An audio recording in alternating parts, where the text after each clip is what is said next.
Classes. तो कैसे हैं आप लोग? आशा करते हैं बहुत ही अच्छे होंगे और मन लगाकर पढ़ाई कर रहे होंगे। तो हमने बिहार बोर्ड मैट्रिक परीक्षा 2025 की तैयारी के लिए आप लोग की तैयारी बेस्ट हो सके इसलिए ऑब्जेक्टिव का सीरीज लॉन्च कर दिया है, जिसमें जितना भी सब्जेक्ट है आप लोग का सबका चैप्टर वाइज चैप्टर वीवीआई जितना भी ऑब्जेक्टिव है हमने बनाना चालू कर दिया है। आप लोग अगर अभी तक मेरे चैनल को सब्सक्राइब नहीं किए तो सब्सक्राइब जरूर कर लीजिएगा दोस्तों, सब्सक्राइब जरूर कर लीजिएगा, क्योंकि आपको एग्ज़ाम में बहुत काम देगा। एग्ज़ाम तक में आपको मैं वीवीआई जितना भी ऑब्जेक्टिव हो सकेगा मैं कराऊंगा, ठीक है दोस्तों। और अभी तक वीडियो शुरू होने से पहले अगर आप लोगों ने लाइक नहीं किया वीडियो को तो वीडियो को ज़रूर लाइक कर दीजिएगा, वीडियो को ज़रूर लाइक करिएगा दोस्तों, वीडियो को ज़रूर लाइक कीजिएगा, वीडियो को लाइक करना ना भूलें, ठीक है दोस्तों। तो आज हम लोग पढ़ने वाले हैं दोस्तों, जैसा कि आप लोगों ने थंबनेल पे देखा होगा कि आज हम लोग पढ़ने वाले हैं क्या, तो क्लास 10th केमिस्ट्री का चैप्टर 2 है। क्या है? चैप्टर 2 में जितना भी इसका नाम है अम्ल भस्म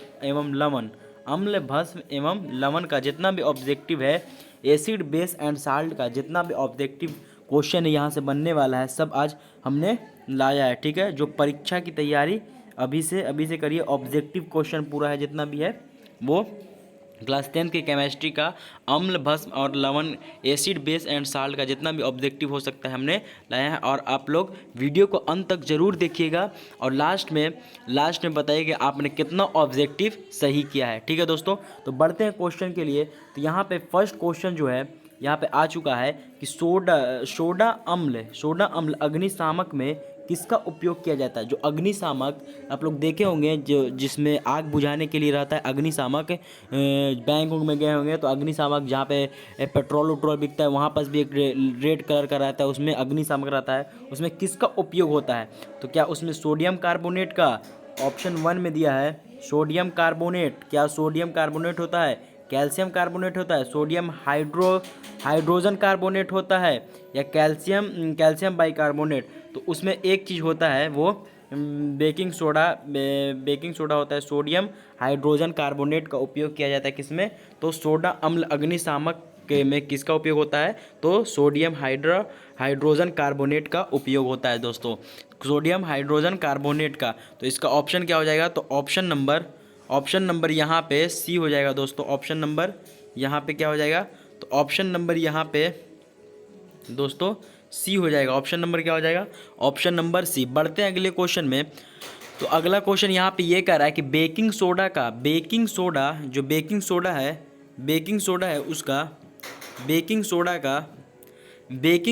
रासायनिक नाम क्या है? जो बेकिंग सोडा खाने वाला सोडा है उसका रासायनिक नाम क्या है? तो हम रासायनिक नाम बताना चाहते हैं। बेकिंग सोडा का रासायनिक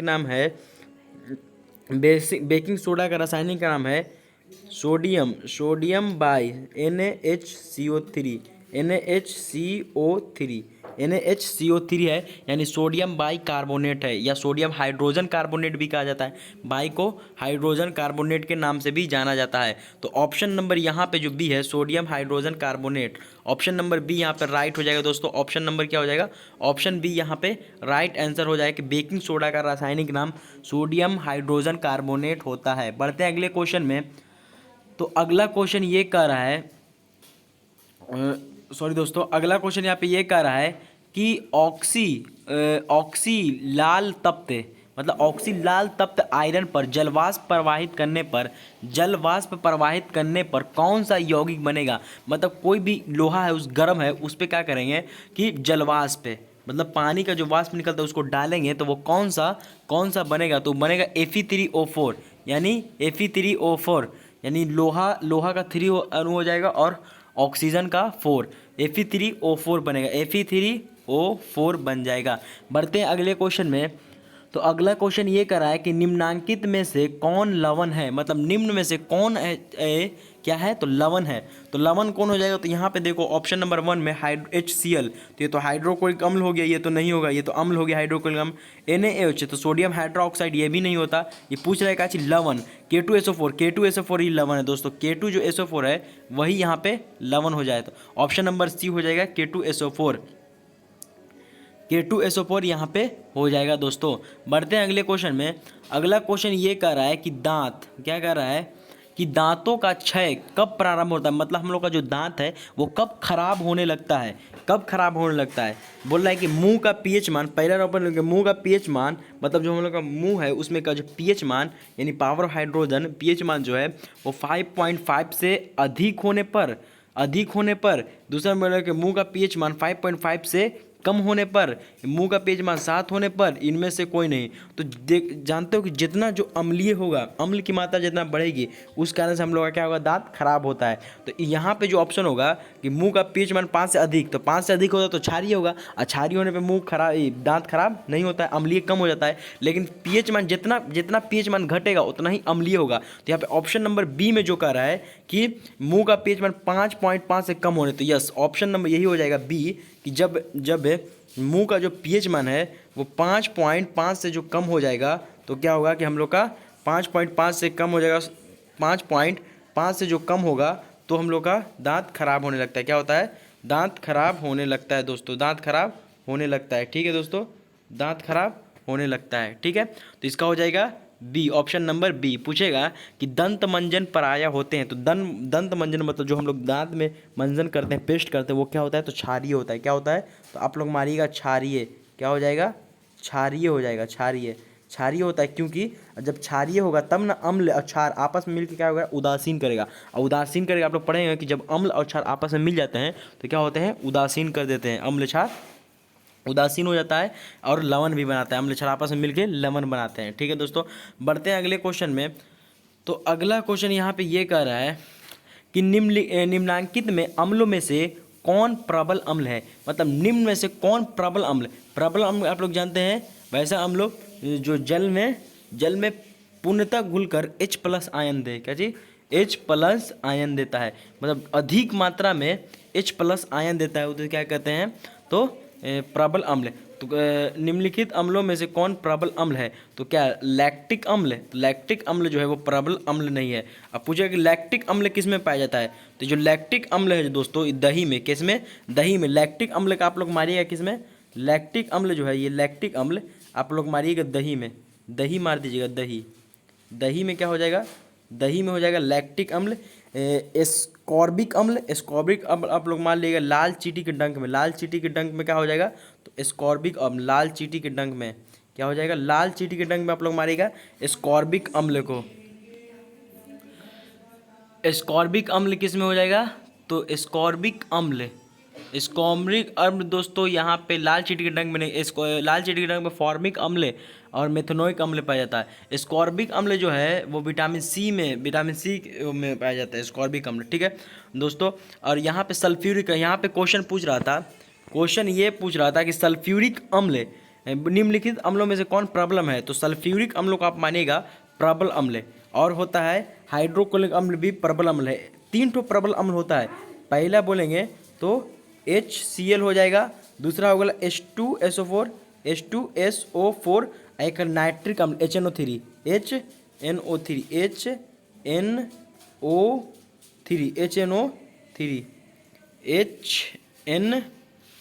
हो जाएगा दोस्तों, HNO3 हो जाएगा। क्या, तो 3 ठो प्रबल अम्ल होता है। तो यहाँ से पूछा है कि निम्न में कौन प्रबल अम्ल है, तो हम लोग बता दें कि प्रबल अम्ल सिर्फ एक ही है, वो है सल्फ्यूरिक अम्ल, यहाँ पे दिया है। ठीक है दोस्तों, सल्फ्यूरिक अम्ल। बढ़ते हैं अगले क्वेश्चन में।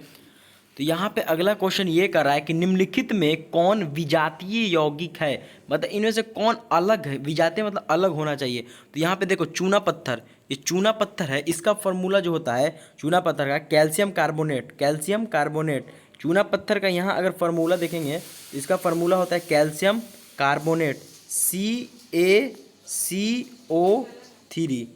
ठीक है दोस्तों, खड़िया का भी जो फार्मूला होता है वो यही होता है, खड़िया का भी फार्मूला यही है। संगमरमर का भी फार्मूला यही होता है। तो मतलब इन तीनों का फार्मूला एक ही तरह होता है, तो एक जात हो गया।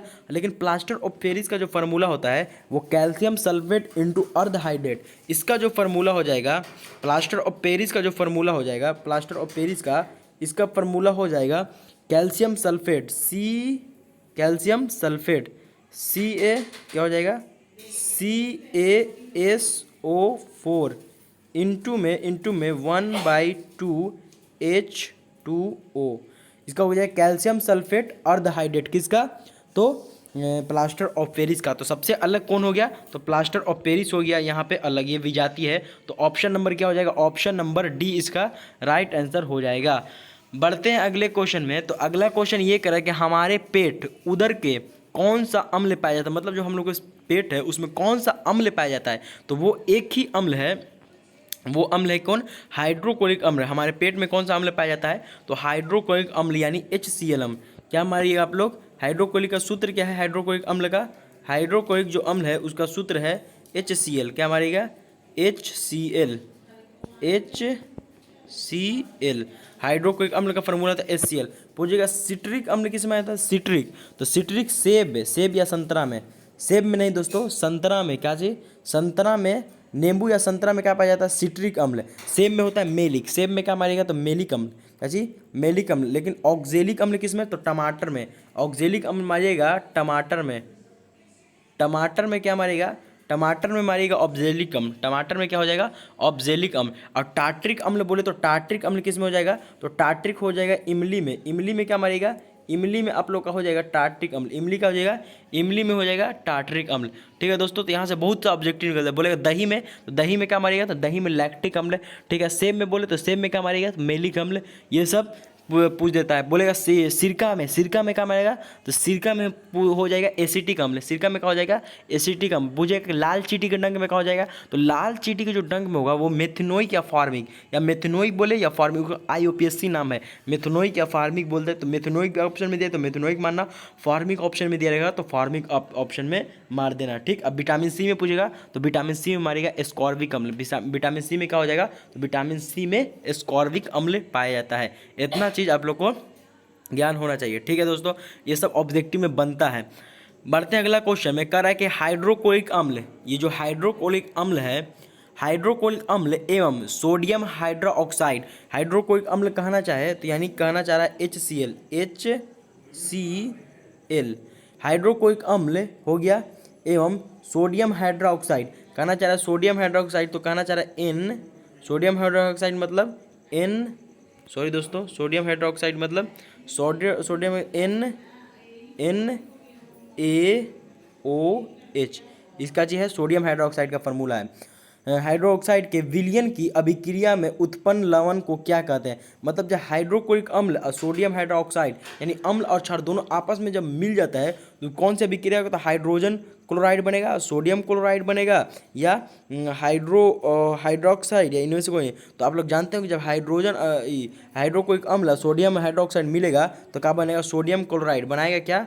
तो बनाएगा, ये बनाएगा, दोनों मिल जाएगा। तो याद रखना, ये दोनों मिल के बनाएगा एक लवण बनाएगा सोडियम हाइड्रोक्साइड NaOH। क्या बनाएगा?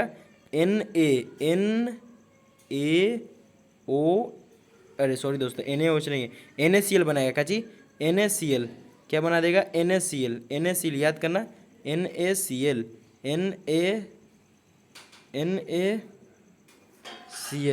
NaCl सोडियम क्लोराइड बनाएगा। क्या बनाएगा? सोडियम क्लोराइड बनेगा, यानी लवण बनाएगा। और जल भी बनाता है, और ये कौन सी अभिक्रिया हो गई? तो यहाँ पे जो अभिक्रिया होगी वो उदासीनीकरण ही। क्या होगी? उदासीनीकरण। ऐसी रासायनिक अभिक्रिया जिसमें अम्ल तथा क्षार आपस में मिलकर लवण तथा जल का निर्माण करते हैं उसे ही उदासीनीकरण अभिक्रिया कहा जाता है। तो अभिक्रिया से भी एक क्वेश्चन बनता है कि संयोजन कौन है, वियोजन अभिक्रिया कौन है, अपघटन अभिक्रिया, उष्माक्षेपी, उष्माशोषी, रेडॉक्स, ऑक्सीकरण, ऑक्सीडेशन, अनऑक्सीडेशन, जिसको ऑक्सीकरण या अवकरण अभिक्रिया का है। तो यहाँ से अभिक्रिया आप लोग याद कर लीजिएगा, 2 नंबर बनता है। ठीक है, ये पहले चैप्टर का रासायनिक अभिक्रिया एवं समीकरण, केमिकल रिएक्शन एंड इक्वेशन से ये चैप्टर से बनता है। ठीक है दोस्तों, बढ़ते हैं अगला क्वेश्चन में। तो अगला क्वेश्चन ये करें, देखो यहाँ पे आ गया ना, हम बताए थे कि जो अम्ल किसमें पाया जाता है वो आ जाएगा। पूछ रहे हैं यहाँ पे कि टार्ट्रिक अम्ल इनमें से किसमें पाया जाता है? तो हम बताए थे कि जो टार्ट्रिक अम्ल है वो टार्ट्रिक अम्ल सिर्फ एक ही में पाया जाता है, वो है इमली। क्या हो जाएगा? इमली में क्या पाया जाता है, इमली में टार्ट्रिक, और टमाटर में ऑक्जेलिक। टमाटर में क्या बताते हैं कि टमाटर में हो जाएगा ऑक्जेलिक, दही में लैक्टिक अम्ल हो जाएगा, और सिरका में क्या हो जाता है, सिरका में होगा एसिटिक, सिरका में क्या हो जाएगा एसिटिक, सिरका में क्या हो जाएगा दोस्तों एसिटिक अम्ल पाया जाता है। ठीक है दोस्तों, तो यहाँ पे क्या पूछ रहा है कि टार्ट्रिक अम्ल किस में पाया जाता है, तो टार्ट्रिक अम्ल मान लीजिएगा इमली में, टार्ट्रिक अम्ल आप क्या मानिएगा इमली में पाया जाता है। ठीक है, इमली में। बढ़ते अगले क्वेश्चन में, क्वेश्चन ये कह रहा है कि निम्नलिखित में सेहत का कौन सा मान क्षारक विलयन का मान देता है। सेहत, यहाँ पे ऑप्शन, यहाँ पे सेहत नहीं है, निम्न कौन सा पीएच मान यहाँ पे हो जाएगा, क्या चीज पीएच मान यहाँ पे निम्नलिखित में पीएच का किसका मारिएगा, पीएच का कौन सा मान क्षार को दर्शाता है, किसको बोल रहा है क्षार को। तो देखो यहाँ पे अगर हम बनाना चाहते हैं तो यहाँ से देखो बनाना चाहते हैं तो हम समझा देते कब क्षार होगा कब ये होगा। तो यहाँ पे अगर मान लेते अगर यहाँ पे 7 है, कितना है 7, यहाँ पे कितना हो गया, यहाँ पे जो बीच में यहाँ पे 7 हो गया, यहाँ पे 0, यहाँ पे 14। अगर 7 से कम होगा, अगर 7 से ई साइड आएंगे तो क्या हो जाएगा अम्ल, 7 से कम होगा तो अम्ल, अगर 7 से ज़्यादा जाएगा तो ये हो जाएगा क्षार, इधर हो जाएगा क्षार, इधर क्या हो जाएगा तो इधर हो जाएगा क्षार, और इस के बीच में जितना भी 1 2 3 4 5 6 7 तक क्या हो जाएगा, तो ये हो जाएगा क्या 6 तक हो जाएगा अम्ल, क्या हो जाएगा अम्ल हो जाएगा, और 7 हो जाएगा उदासीन, 7 क्या हो जाएगा उदासीन हो जाएगा, 7 उदासीन हो जाएगा। ठीक है दोस्तों, तो ये सब आप याद कर लीजिएगा। तो यहाँ बोला कि क्षार का विलयन है, तो ये तो देखो 7 से कम है तो ये क्या हो जाएगा अम्ल हो जाएगा, अभी बताए ना ये हो जाएगा अम्ल, और यहाँ पे 7 है तो ये तो उदासीन हो जाएगा, तो ये भी गलत हो जाएगा। यहाँ पे 6 है तो ये भी अम्ल है, देखो 7 से अधिक है, 8 9 10 11 12 13 14 इतना पे आवे तो क्या हो जाएगा, ये हो जाएगा क्या क्षार, ये क्या हो जाएगा क्षार हो जाएगा। तो इसमें ऑप्शन क्या हो जाएगा, तो ऑप्शन यहाँ का जो ऑप्शन डी है वो राइट आंसर हो जाएगा कि यही क्षार को दर्शाता है। ऑप्शन डी क्या है, वो क्षार को दर्शा रहा है। ठीक है दोस्तों, तो बढ़ते हैं अगले क्वेश्चन में। तो अगला क्वेश्चन ये कह रहा है कि लैक्टिक अम्ल का प्राकृतिक स्रोत है। अभी बताएं कि सब लैक्टिक अम्ल दही में पाया जाता है, लैक्टिक अम्ल किस में पाया जाता है, तो दही में पाया जाता है, इमली में। तो इमली में आप लोग कमेंट करके बताएं। अभी पढ़ते हैं टार्ट्रिक अम्ल। सिरका में क्या पाया जाता है, सिरका में एसिटिक अम्ल, सिरका में एसिटिक अम्ल पाया जाता है। सिरका में दोस्तों एसिटिक अम्ल, टमाटर में तो ऑक्जेलिक अम्ल। ये सब हम लोग बहुत अच्छा से कर चुके हैं। अगला क्वेश्चन ये कह रहा है कि धोने का सोडा का रासायनिक सूत्र क्या है, मतलब धवन सोडा का रासायनिक सूत्र क्या है, धवन सोडा का रासायनिक सूत्र। तो आप लोग पढ़े होंगे कि धवन सोडा का जो रासायनिक सूत्र होता है वहाँ होता है सोडियम कार्बोनेट Na2, क्या हो जाएगा Na2 CO3, sodium carbonate into में डेकाहाइड्रेट, उसमें 10 बाल्टी पानी, कितना H2O। तो जहाँ 10H2 है वहाँ पे लिखेंगे। देखो ये तो कट गया, ये तो में 10 है, ये नहीं है, देखो इसमें भी 10 है, इसमें भी 10 है, और इसमें भी 10 है। देखो यहाँ पे Na2CO3 कहाँ पर है, तो यहाँ पे Na2 है, यहाँ पे Na2 नहीं है, तो ये तो कट गया, यहाँ पे भी Na2 है, यहाँ पे दोनों कट गया, तो यहाँ पे बचा सिर्फ Na2, यहाँ पे बचा Na2CO3, यहाँ पे Na2CO3, यानी सोडियम कार्बोनेट इंटू में डेकाहाइड्रेट है। अगर बोलता है बेकिंग सोडा तो बेकिंग सोडा NaHCO3, क्या जी सोडियम बाइकार्बोनेट NaHCO3। ठीक है दोस्तों, बढ़ते हैं अगले क्वेश्चन में। तो अगला क्वेश्चन ये कह रहा है कि सभी अम्लों में पाया जाता है, मतलब जितने भी अम्ल है उसमें कौन सा ऐसा तत्व है, मतलब कौन सा ऐसा एलिमेंट्स है वो हमेशा रहेगा, तो उसमें सिर्फ एक ही तत्व है, यानी अगर वो अम्ल होगा तो उसमें हाइड्रोजन हमेशा होना चाहिए। अगर हाइड्रोजन नहीं होगा तो वो अम्ल नहीं होगा, मतलब अम्ल में हाइड्रोजन आओ भी तत्व रहे लेकिन अम्ल हाइड्रोजन दम अम्ल के अंदर रहना चाहिए। तो ऑक्सीजन रहे चाहे नहीं रहे उससे कोई फर्क नहीं पड़ता है। ठीक है दोस्तों, ऑक्सीजन भी रह सकता है, लेकिन कौन ऐसा तत्व है जो हमेशा रहेगा, तो वो हमेशा कोई भी अम्ल उठा कर देख लीजिएगा तो वह हमेशा आप लोग को हाइड्रोजन हमेशा मिलेगा। कोई भी अम्ल उठा के देखिएगा तो आप लोग को हाइड्रोजन हमेशा मिलेगा, चाहे सल्फी HCl ले लीजिए, HCl ले लीजिए, H2SO4 ले लीजिए, H2SO4 ले लिए, सल्फ्यूरिक अम्ल हो गया, चाहे नाइट्रिक अम्ल ले लिए HNO3, नाइट्रिक अम्ल ले लिए HNO3, HNO3 ये क्या है, नाइट्रिक अम्ल। ये भी ले लीजिए तो क्या होगा, इसमें भी आप लोग को हाइड्रोजन मिल जाएगा। तो बोला कि सभी अम्लों में पाया जाता है, तो सभी अम्लों में हाइड्रोजन जो है वो हमेशा, हाइड्रोजन जो है वो हमेशा पाया जाता है सभी अम्लों में, ठीक है दोस्तों। तो यहाँ पे सभी अम्लों में पाया जाता है क्या, तो हाइड्रोजन, ऑप्शन नंबर बी हो जाएगा। बढ़ते हैं अगले क्वेश्चन में। अगला क्वेश्चन ये कह रहा है कि हमारे शरीर में पीएच कितने परास के बीच काम करता है। मतलब हम लोग का शरीर है वो कितने पीएच मान के आधार पे काम करता है, मतलब इतना पीएच मान होगा तो हम लोग का शरीर काम करेगा। तो वो 0.7 से लेके 0.8 तक, 0.7 से लेके 0.8 तक क्या है, हमारा शरीर पीएच परास तक काम करता है। 0. अगर पूछेगा कि हाइड्रोक्लोरिक अम्ल का पीएच मान कितना होता है, तो 1। हाइड्रोक्लोरिक अम्ल का पीएच मान कितना है, 1 होता है। बोलेगा जल का पीएच मान, तो जल का पीएच मान होता है उदासीन होता है, तो 7 होगा, 7.0 मान लेगा। अब पूछेगा सोडियम हाइड्रोक्साइड, पूछता है सोडियम हाइड्रोक्साइड का पीएच मान, तो सोडियम हाइड्रोक्साइड का जो पीएच मान होगा NaOH, यानी सोडियम हाइड्रोक्साइड का पीएच मान होगा, उसका पीएच मान होता है 14.0। यानी सबसे पीएच मान इसका सबसे प्रबल क्षार कौन हो गया, तो प्रबल क्षार होता है सोडियम हाइड्रोक्साइड, इसका पीएच मान अधिक होता है, ठीक है दोस्तों। तो अगला क्वेश्चन ये कह रहा है, अगला क्वेश्चन कि किसी भी उदासीन विलयन का पीएच मान, तो अभी बताए थे ना कि अम्ल होगा तो 7 से कम होगा, क्षार होगा तो 7 से अधिक, और जो 7 हो जाएगा वो क्या हो जाएगा, उदासीन। 7 क्या हो जाएगा, तो 7 हो जाएगा उदासीन। यहाँ पे जो 7 है वो क्या हो जाएगा, उदासीन हो जाएगा। तो यहाँ पे 7, ऑप्शन नंबर जो बी है दोस्तों, ऑप्शन नंबर बी हो जाएगा उदासीन, ठीक है दोस्तों, ऑप्शन नंबर बी उदासीन, ठीक है दोस्तों। बढ़ते हैं अगले क्वेश्चन में। अगला क्वेश्चन ये कह रहा है कि चींटियों के डंक और नीडल करने के मैंने डंक की कह रहा है, डंक में कौन सा अम्ल पाया जाता है। अभी बताया था कि चींटी का मेथनोइक, देखो आ गया ना, मेथनोइक या फॉर्मिक अम्ल, मेथनोइक या फॉर्मिक अम्ल आएगा। सिट्रिक अम्ल किस में पाया जाता है, सिट्रिक अम्ल संतरा या नींबू में पाया जाता है। लैक्टिक अम्ल दही में। एसिटिक अम्ल तो आप लोग समझ गए, एसिटिक अम्ल किस में पाया जाता है, तो एसिटिक अम्ल पाया जाता है इसमें, सिरका में दोस्तों। अगला क्वेश्चन ये है कि सल्फेट अर्धहाइड्रेट, ये इसको हिंदी इंग्लिश में लिख रहे हैं हेमी टाइट्रेट का अन्य नाम है, तो एक ही नाम है प्लास्टर ऑफ पेरिस। क्या है, प्लास्टर ऑफ पेरिस। का सूत्र भी लिख के दिखाते हैं, वो हो जाएगा क्या, प्लास्टर ऑफ पेरिस, यहाँ पे हो जाएगा दोस्तों, प्लास्टर ऑफ पेरिस हो जाएगा। अगला क्वेश्चन ये कह रहा है कि बेकिंग पाउडर का अनुसूत्र क्या है, बेकिंग पाउडर। तो बेकिंग पाउडर जो है Na2CO3 या NaHCO3, baking soda, baking powder बोल रहा है ना, बेकिंग सोडा होता तो NaHCO3 हो जाता है, लेकिन बेकिंग पाउडर बोल रहा है तो इसको सोडा एस भी कहा जाता है, ये हो जाएगा Na2CO3 धवन सोडा बोलता, खाने वाला सोडा बोलता तो ये हो जाएगा NaHCO3 यानी सी हो जाता।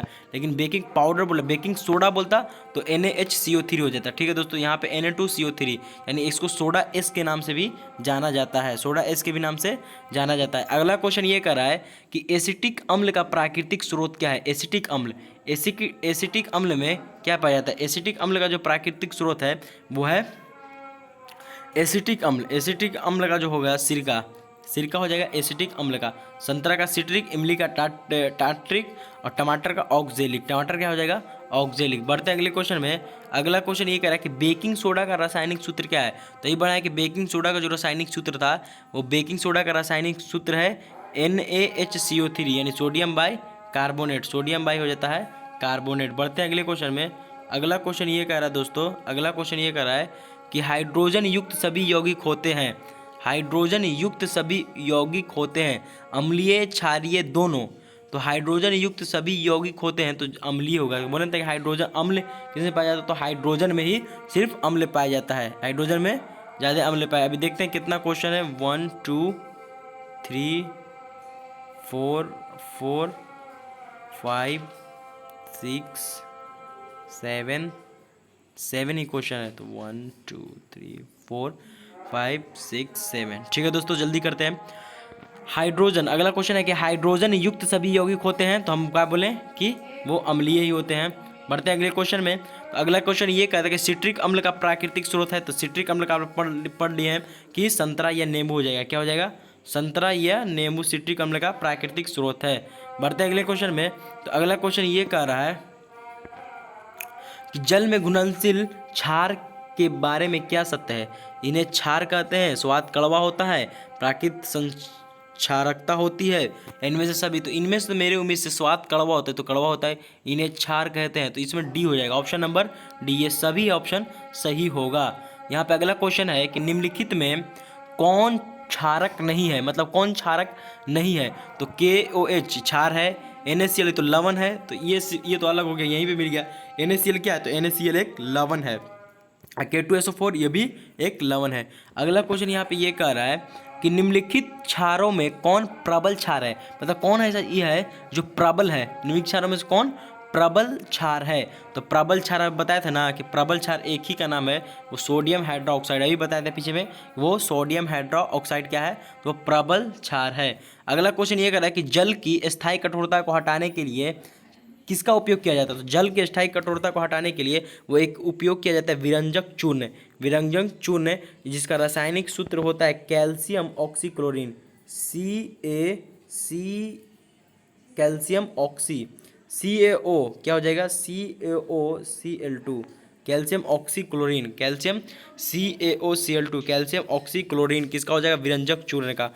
अगला क्वेश्चन ये कह रहा है कि निम्न में कौन अधातु है। तो ये तीसरा चैप्टर का आ गया, निम्न में कौन अधातु है। तो वह अधातु में एक ही हो जाएगा, वो कार्बन क्या है, अधातु क्या हो जाएगा, कार्बन अधातु हो जाएगा। कार्बन क्या हो जाएगा दोस्तों, कार्बन अधातु हो जाएगा, कार्बन अधातु। अगला क्वेश्चन ये कह रहा है कि सोना निम्नलिखित में से किस द्रव में घुल जाता है। सोना किस में घुल जाता है, तो वो आप लोग पढ़ेंगे एक्वारेंजिया, एक्वारेंजिया यानी अम्लराज में घुल जाता है। एक्वारेंजिया यानी अम्लराज में घुल जाता है। अम्लराज क्या होता है, दो अम्लों का मिश्रण होता है, एक हाइड्रोक्लोरिक अम्ल और दूसरा होता है नाइट्रिक अम्ल HNO3। क्या होता है, दूसरा नाइट्रिक अम्ल HNO3 होता है। तो दोस्तों यहाँ तक जितना भी ऑब्जेक्टिव था हमने लाया, और आप लोग वीडियो को जाते जाते वीडियो को लाइक ज़रूर कर दीजिएगा। अगर अभी तक आपने वीडियो को लाइक नहीं किया दोस्तों, तो वीडियो को ज़रूर लाइक कीजिए, वीडियो को ज़रूर लाइक कीजिएगा और दोस्तों तक ज़रूर शेयर कीजिएगा, और अगर चैनल पे आप नए हैं तो चैनल को ज़रूर सब्सक्राइब करिएगा। और जाते जाते आप लोग कमेंट करके ज़रूर बताइएगा, कमेंट में ज़रूर बताइएगा, हम कमेंट पढ़ते हैं कि कितना आप लोगों ने सही किया और कितना गलत किया, ये कमेंट में ज़रूर करके बताइएगा दोस्तों। तब तक के लिए पढ़ते रहिए, धन्यवाद।